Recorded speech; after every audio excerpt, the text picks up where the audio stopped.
শুভ দুপুর বন্ধুরা। দেখো আজকে দুপুরের মেনুতে আমাদের কি কি আছে।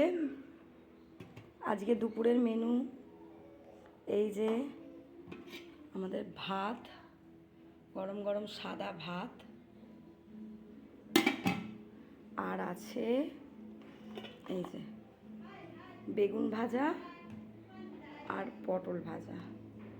এই যে আমার মায়ের বেগুন ভাজা থেকে তেল গড়িয়ে চলে যাচ্ছে। পটল ভাজা, বেগুন ভাজা, এটা স্পেশালি আমার জন্য। আমি খুব ভাজাভুজি খেতে ভালোবাসি। আর এই যে চিচিঙ্গা দিয়ে, ছোট ছোট চিংড়ি মাছ দিয়ে, আলু দিয়ে এটা একটা তরকারি, একদম শুকনো শুকনো মাখা মাখা। এটা আমার খুব প্রিয়।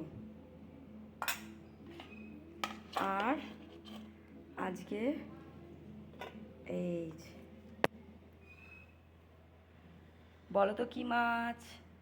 ভেটকি মাছ। আজকে আমাদের সর্ষে পোস্ত দিয়ে ভেটকি মাছের তেল তেল ঝাল হয়েছে। এই যে আর আছে আমের টক চাটনি। টক বলা যাবে না, এটা চাটনি। এই হচ্ছে আজকে আমাদের দুপুরের মেনু। লেবু কাটা আছে,